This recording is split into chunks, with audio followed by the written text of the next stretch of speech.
cerrando, bueno, eso es el tema del gen egoísta. Sí. Volviendo a la persona y al sistema abierto, la conducta del ser humano depende del entorno en el cual está, y eso es fundamental. Sí. Es posta más egoísta una persona después de estudiar 2 años de la economía que hoy te enseñan. Eso es posta. Increíble. Es posta. Sí, al igual que como estamos viendo que digamos, podés mirarlo de muchos lugares, el hecho de que no estamos determinados solamente por la biología, digamos. Hay una determinación biológica, obviamente. La biología lo que te da es un abanico de posibilidades. Claro, como unas cartas, ¿no? Te tiran las cartas, pero vos después podés jugar y como organizarlas. Y sobre todo lo que estamos viendo, ¿no? Como si genéticamente no tenemos ese concepto de egoísmo, no se puede ni siquiera ver, aunque sea la fuerza, digamos, no lo podemos ni siquiera ver en la genética.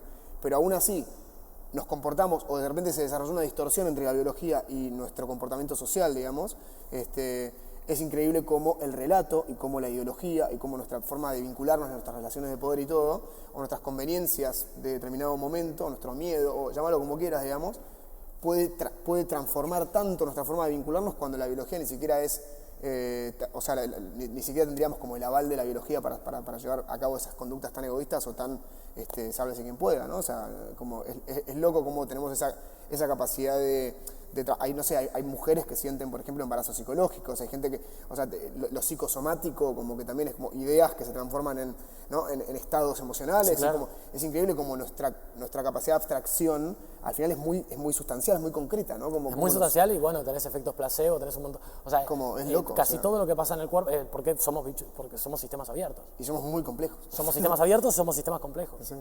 Y la sociedad lo es. Total. Y entonces vos terminás teniendo una idea de que el ser humano funciona de cierto modo, cuando no funciona de cierto modo, y de hecho, así como el sistema abierto tiene un comportamiento que depende del sistema. Entonces yo ahora te podría decir, bueno, vas al mundo y ves a las personas y notas que son egoístas. Totalmente. Pero eso tiene que ver con que estás extrapolando cómo se comportan las personas en un sistema que es siempre igual, que es un sistema de mierda. Claro. Y después vos te fijás en ciertos lugares que no se comportan con las mismas reglas.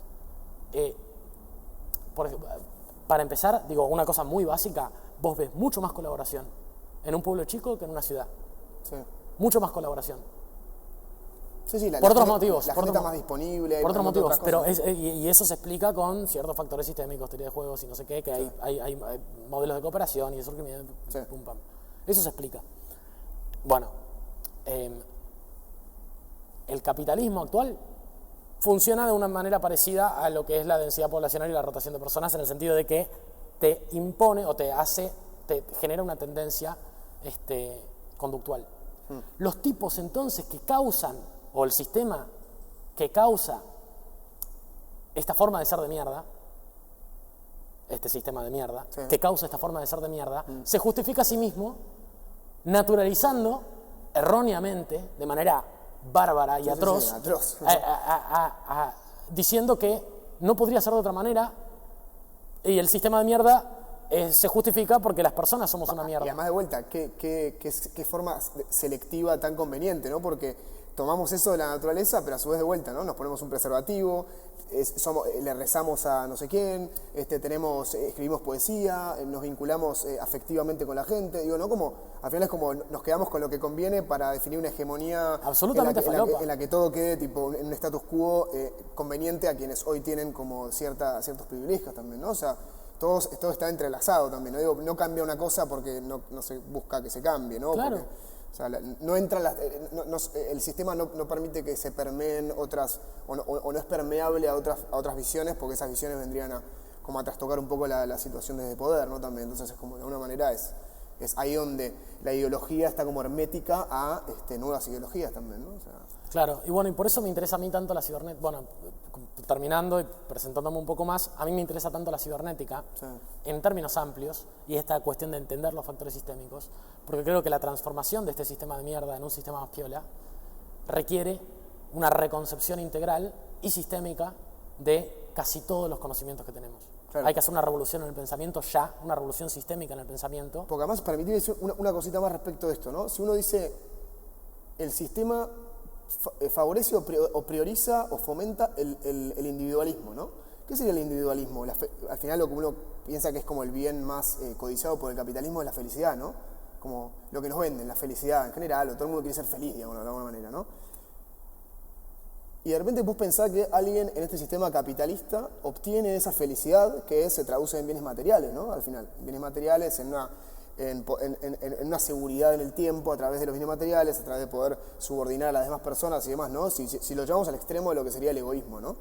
Al final, esa persona, digo, y la gente rica, la gente que vive en ese modus operandi, si lo pensás desde el egoísmo, que lo que el egoísmo quiere es ser feliz, esa gente tampoco es feliz. Entonces se cae por sí mismo el sistema, ¿entendés? Se cae por sí mismo el sistema. Porque esa gente muchas veces es la que termina con más depresión, con más psicofármacos, con más aislada del mundo, más psicópata. Psicópata, claro. ¿Me entendés? Al final, entonces, ni siquiera el sistema que dice que premia al egoísta, lo premia realmente, porque el que es más egoísta es el que se queda solo, ¿me entendés? Es que el sistema tiene su funcionamiento y se cae por lleva sí su mismo. funcionamiento, sí, claro. ¿Entendés? Es como que ni siquiera Bueno, ese es un poco el último capítulo del libro del neocinismo, habla un poco de eso. Y hay un tema con la felicidad que creo que es una idea que había entrado hace un tiempo, que el mejor predictor que hoy tenemos de la felicidad es las relaciones amistosas. Claro. La felicidad de las relaciones amistosas. Eso predice mucho mejor qué tan feliz va a ser una persona. Los bienes materiales. Cuántos bienes materiales tiene, el nivel educativo. Likes tenés en Instagram o cuántos autos tenés. O sea. Y eso, es una observación empírica, es un hecho científico. Pero eso lo sabemos todos realmente. También lo sabemos intuitivamente. Lo sentimos, no hace falta como...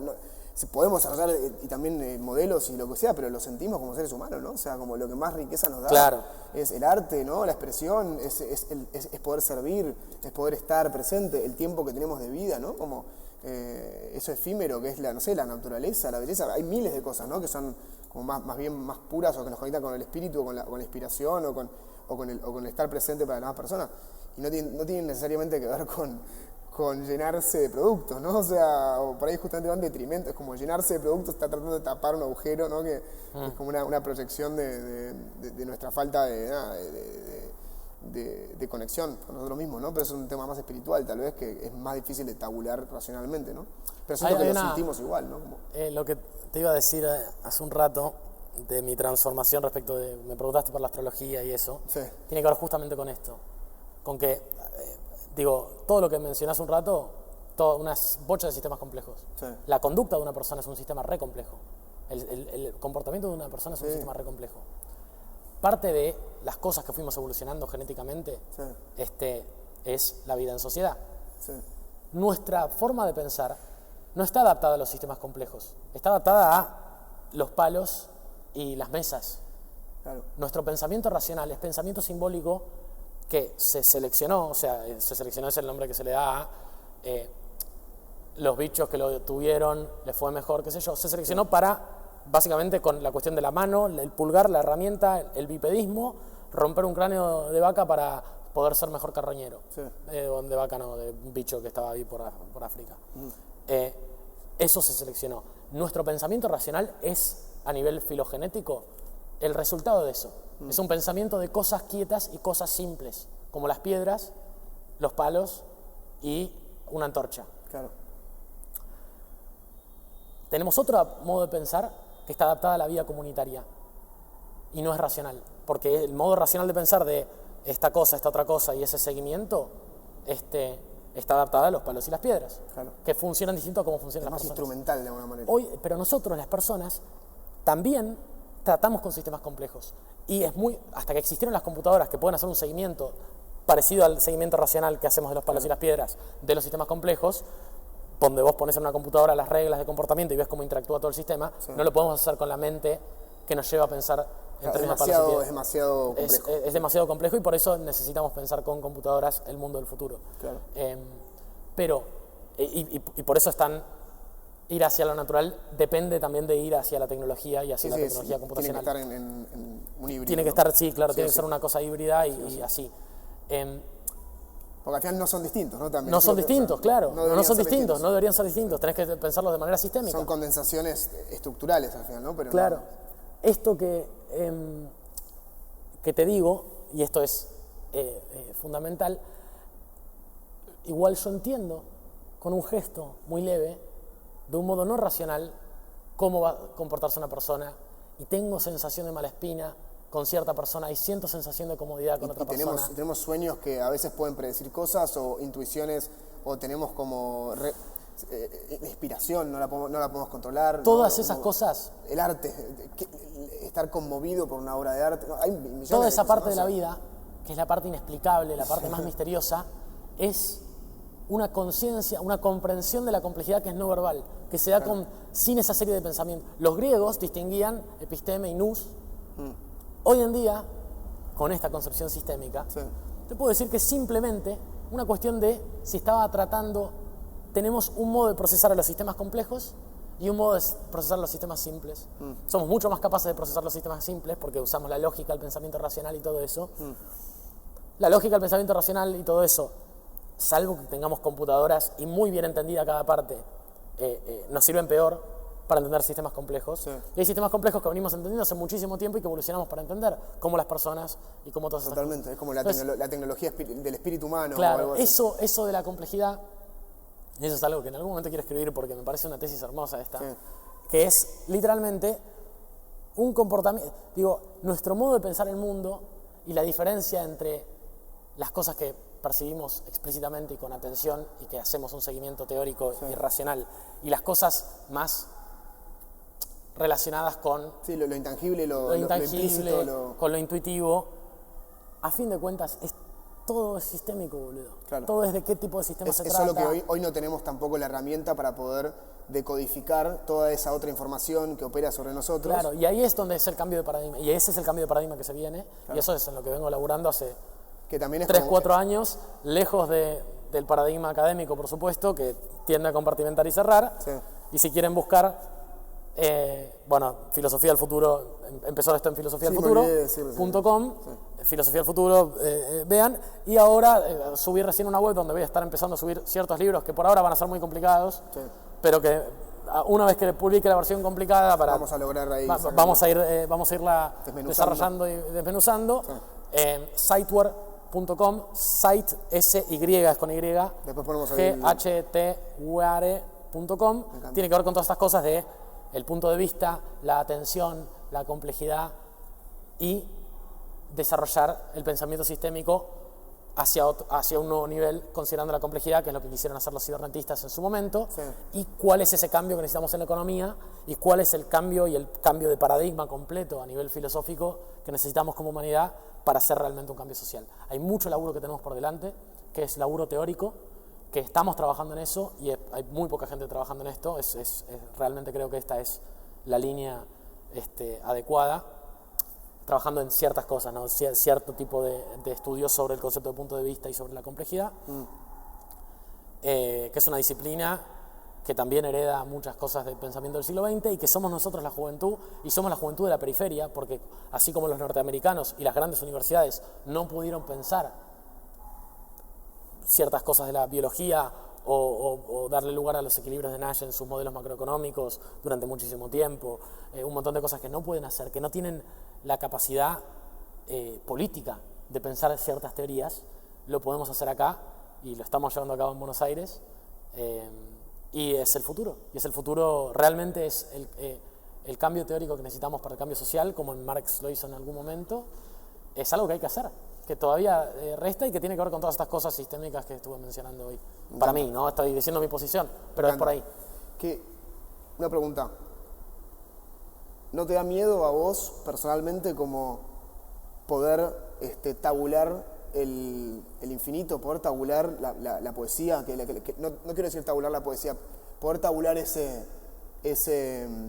efímero y eso existencial, digamos, como decir, de poder explicar. La idea es poder explicar todo, poder modelar todo para poder ser más conscientes de eso, ser menos víctimas de nuestras inconsciencias y poder, de alguna manera, sistematizar un comportamiento. ¿Qué lugares que la cibernética nos puede dar a la hora de esto, de modelar las cosas, digamos? No nos saquen humanidad, no nos saquen misterio, o si siempre pensás que va a haber un más allá misterioso. El problema está en la incomprensión de esas cosas. Claro. Cuando vos no entendés cómo funciona esa complejidad, vas a poner reglas que le impongan cosas. Claro. Si yo no entiendo... Que pueden ser fanatismos también. Que pueden ser fanatismos o pueden ser autoritarismos. Claro. Digo, si vos no entendés exactamente cómo funcionan las personas y cómo es esa complejidad, vas a terminar poniendo un gobierno autoritario que diga, para que todos estemos bien, cada uno vos tenés que cumplir este rol, vos este otro rol, vos este otro rol. Claro. Si las personas no hacen ese rol, no tenés una homeostasis automática del sistema que lleve a esa persona de vuelta a ese rol. Claro. No hay un mecanismo modelado y comprendido en el sistema. Claro. El socialismo que tenés en la teoría socialista dice todos seamos buenos, y el Che Guevara te dice propongamos el hombre nuevo, y te dice eso, entonces proyecta eso. Claro. Y entonces el ser humano tiene que ser bueno, es como y que colaborar. Explota una incertidumbre o un lugar no, claro, porque desconocido. Cuando en tu sistema no entendés esa complejidad, vas a tener que imponer. Inventar. Claro, y con mecanismos opacos de control, claro. no con mecanismos propios del sistema.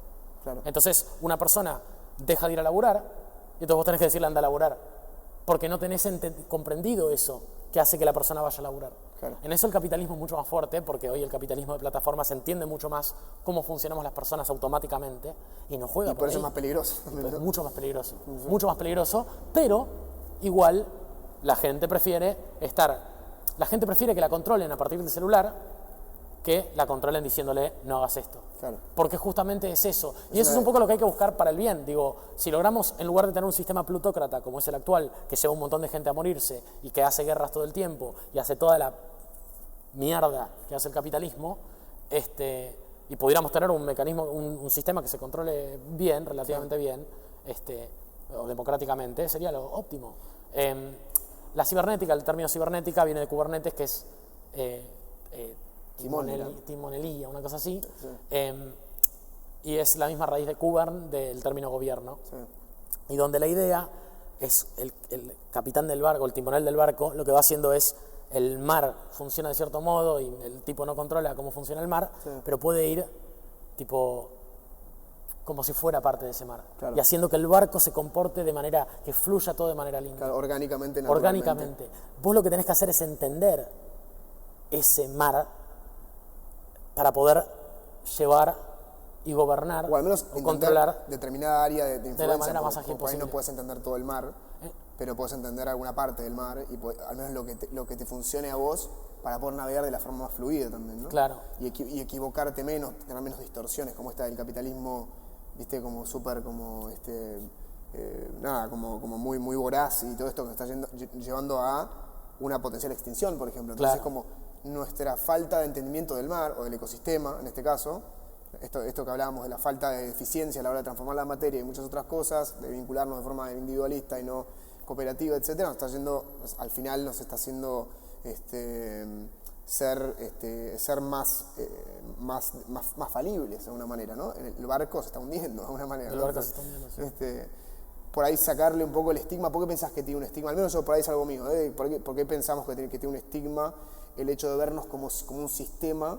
Hoy está mucho más en boga la palabra sistema, pero desde un lugar cooperativo y horizontal, y no tanto un sistema como impuesto o que nos convierta a nosotros en autómatas, ¿no? Porque el origen del pensamiento de los sistemas está asociado al tipo de pensamiento que usamos con los palos y las piedras, y que nació para eso, claro. Que es pensamiento simple. La mayoría de los modelos, vos cuando decís el concepto de tabular, por ejemplo, sí. La mayoría de los modelos medio tabulados son modelos simples. Son modelos que rectifican líneas curvas, sí. Linealizan fenómenos no lineales y te imponen entonces. Que eso es lo que no queremos. Y eso es lo que no queremos, porque eso es lo que hizo porque queremos diversidad. Claro, porque el socialismo soviético, sí, claro. El problema que tuvo era eso, es decir, tenemos esta dirección, vamos por acá y dar la orden de manera simple, en lugar de decir acompañemos al comportamiento de las personas, claro. Como hace un poco más el capitalismo, pero con atrocidades zarpadas. Meritocracia de por medio y otras cosas, ¿no? Pero la meritocracia es una pavada. Sí. La atrocidad del capitalismo son gente que está hoy viviendo con los pulmones hechos bolsa para sacar más silicio y tierras raras y cosas, para hacer celulares que las empresas, para ganar más plata, los hacen a propósito, que se rompan rápido para tener más mineros haciendo mierda todo, más desperdicio. El medio ambiente destruyéndose, desastres climáticos en todo el mundo, y ni hablar de gente que se muere de enfermedades curables. Total. Más gente que se muere de enfermedades curables. Hay más gente que se muere de diabetes que por guerras hoy en el mundo. Hay más gente que se suicida y gente claro, obesa. Y te hablan de las matanzas del socialismo. El socialismo tuvo 1000 problemas, claro. Sí, pero digo, ¿por qué no estamos hablando de estas matanzas? Abajo de la alfombra el capitalismo se cargó bastante... Y eso tiene que ver también con no pensar en los fenómenos sistémicos, porque las relaciones de causas que vos ves ahí, vos tenés que ver cómo funcionan las cosas, no tenés que ver quién hizo qué, eso es pensamiento simplista. Claro. El pensar culpas, el pensar causas, el pensamiento causal, es un pensamiento relativamente simplista, porque no considera que todas las cosas son sistemas abiertos y que son pedacitos del universo. Claro, sí. Y que tampoco es tan lineal nada, digamos. Y que tampoco es nada tan lineal. Sí. Para cerrar, quería decir... ¿Qué quería decir? ¿Qué estaba diciendo hace un ratito? Me lo olvidé, boludo. Tenía un... ¿De la cibernética? de la timonelía. La timonelía. De la cibernética, del buen gobierno. No, bueno, pero que el desafío es un poco ese. El problema con el simplismo es que todo el pensamiento sistémico viene del pensamiento precomplejo. Sí. La computación. El miedo que le tenemos a que el algoritmo nos defina la vida sí. es un miedo que es falopa, porque el algoritmo es algo que describe un proceso. El algoritmo no es algo que impone. Determinante. Claro, determinístico. Un algoritmo, en el sentido real, un algoritmo es el nombre que se le da a una serie de pasos que algo cumple. Sí, si lo pensamos, el algoritmo es como también como el gen, ¿no? En el sentido de que tiene, o la célula, digamos, que inevitablemente se va a ir moldeando con el entorno constantemente. Es abierto, ¿no? Y te digo una cosa, el capitalismo es un algoritmo. El mercado es un algoritmo. Un sistema operativo que está corriendo. Pero claro, es un algoritmo, es una serie de pasos que es una subasta iterada con individuos que van a no sé qué y que después la oferta y la demanda agregada generan van actualizando los precios que piden, no sé qué, genera una oferta demanda y no sé qué. Es un algoritmo que se da en las personas que se cumple de manera o sea, podríamos decir que el capitalismo, o al menos la tecnocracia ya existe. Claro. Y la implementación de un sistema no necesariamente tiene que ser programar con una computadora y todas las personas acatar esa orden. No, eso no es lo que debería ser. Claro. Hay un chiste que cuento en uno de los libros, que tampoco está publicado, que se llama Tecnocracia en Laplacito. Laplacito es el nombre que le di a un planeta guiado por el principio del demonio de Laplace, que es una idea de, antes de que existiera la física cuántica, un tipo decía, bueno, todos los átomos se mueven a partir de las leyes de Newton. Si uno sabe la posición de todos los átomos, sabe exactamente todo lo que va a pasar en el futuro. Incluso la exactitud de las personas, en un mundo 100% determinista. Entonces, si yo describiera la ley en Laplacito, yo podría decir una ley lo suficientemente de bajo nivel de abstracción. Digo, en lugar de definirte en el nivel de abstracción de la conducta, te defino la ley tecnocrática y a rajatabla hay que cumplirla, describiendo el movimiento de cada uno de los átomos. ¿Qué hace un anarquista en Laplacito?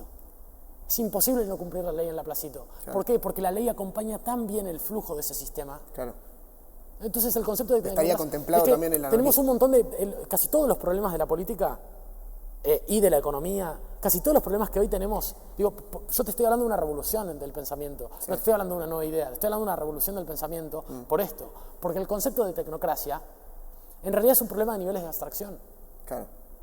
Es un problema de puntos de vista. Esto es lo que estoy haciendo, lo que estamos haciendo en Sideward. Es eso. Hay una cantidad abismal de cosas que cuando vos empezás a pensar en aspectos sistémicos y en aspectos de punto de vista y los empezás a tomar en cuenta, los problemas... es interesante eso, Marx y Smith son cosas del pasado. Es interesante porque es como sacudir mucho la idea monoteísta en general, ¿no? La idea como de la verdad única, ¿no? Y empezar a crear estos pluriversos también, ¿no? Exactamente. Que la diversidad pueda ser gestionada, que el sistema se defina a través de la diversidad y no al revés, no que el sistema imponga una visión como hegemónica y que digamos que todos tengamos que rezarle a esa verdad última, y pasa tanto en el amor como en el trabajo como en la filosofía, en todo, ¿no? Como si estamos tan como seducidos por la idea de lo uno, de lo único, de lo original, es como que eso es muy castrador también, ¿no? Porque todo lo que no es la normal, digamos, queda estigmatizado, ¿no? Como grupos disidentes, grupos ¿no? como desechados por la sociedad o por las oportunidades que da el sistema, ¿no? Entonces, de alguna manera es más prometedor poder relevar, ¿no? Relevar las diversidades que hay y diseñar un sistema que sea favorable a esas diversidades y que pueda contemplar la diversidad y y el aspecto caótico también de la vida, supongo, ¿no? Que lo contrario, que imponer una visión como fija, ¿no? Sí, 100%. Bueno, me gusta esta conversación que tuvimos. ¿Puedo terminar con una convocatoria? Pues, todo tuyo. Una cosa, todas estas cosas que estuve mencionando, bueno, tienen su historia. O sea, la teoría general de sistemas y la cibernética tienen su historia. No se estudia en ninguna carrera porque la ciencia y las disciplinas están compartimentadas.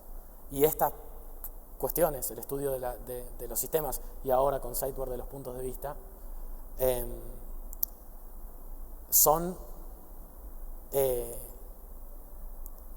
van en contra de esa compartimentación del conocimiento y van en contra de un modo de enseñar y un modo de aprender, claro, y un modo de estudiar el mundo. Específicos, ¿no? Claro, que es demasiado especialista. Claro. Para desarrollar estas cosas es necesario entonces la interdisciplina y la creatividad y la valentía intelectual, es decir, arriesgar a decir una boludez sin mucho problema. O sea, yo capaz hoy te dije cosas muy grandilocuentes que en una de esas son flasherísimas. No, pero es que hay que tener libertad, digo, porque estamos en una época en la que la corrección política está tan como bajo el rigor de los infinitos ojos que nos están observando. Claro. Entonces la libertad de expresión está muy cooptada por los fanatismos o por las grietas que hay en todos lados, que también están fomentadas por el mismo hacer algorítmico de las mismas plataformas, que les convienen estos fanatismos, estas, ¿no?, demonizaciones para generar como más, al final como tocarnos en los lugares de mayor reacción, que es lo que quiere el algoritmo, ¿no? Claro. Como que hagamos quilombo, porque eso es lo que le da, lo que pueden vender, digamos. Venden cuando nos excitan, nos crean una ansiedad, claro, y ahí te venden. Entonces, si logramos como poder permitir puntos de vista sin tomárnoslo tan personales, ¿no?, como ideas posibles, me parece que hay un camino en el que podemos dejar de, digamos, igual nos van a estar como extrayendo data, pero que esa data al menos circule de una forma, y también reivindicar la experiencia directa, ¿no? Que la gente nos volvamos a juntar, a charlar, ¿no? Y que no sea todo tan intermediado por las lógicas de las plataformas, que el medio no es neutro, lo decimos siempre, ¿no?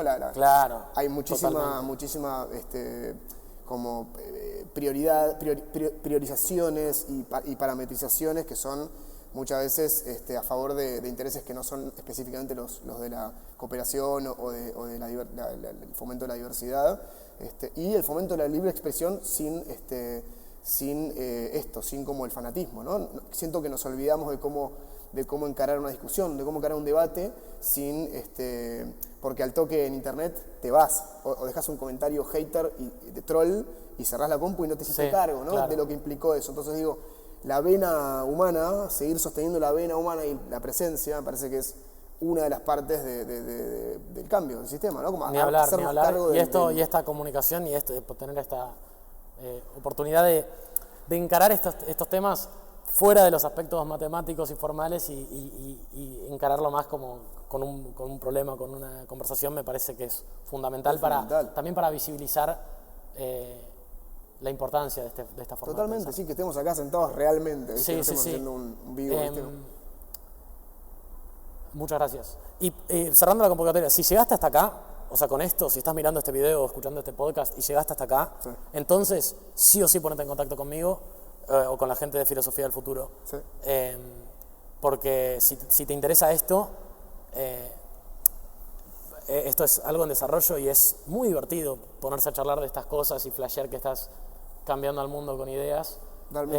Es jugar, ¿no? Permitirse jugar un poco. Sí, es permitirse jugar un poco con esa idea y flashear tipo, bueno, ¿qué habrán sentido tales en tal momento de la historia? Bueno, tratemos de sentir eso mismo y hacer algo similar. Y hoy en día tenemos esta beta que es un desarrollo importantísimo que va a cambiar el capítulo, que podemos no ser nosotros los que lo expongan, y que sea otro grupo que haya pensado lo mismo independientemente, pero es por acá, creo yo.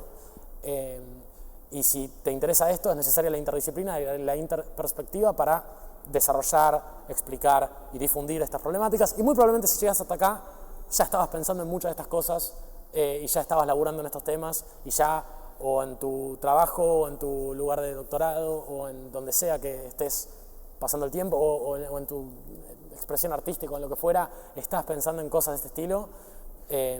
Así que pongámonos en contacto para pensar, laburar en estos temas. Y bueno, y obviamente siempre está Ágora y Frank que hacen de nexo en cosas de este estilo. Sí, estamos. Así que nada, también eso, agradecerte mucho. Gracias a todos por estar y bueno, nos vemos en la próxima edición del Living, que siempre es un placer. Muchas gracias.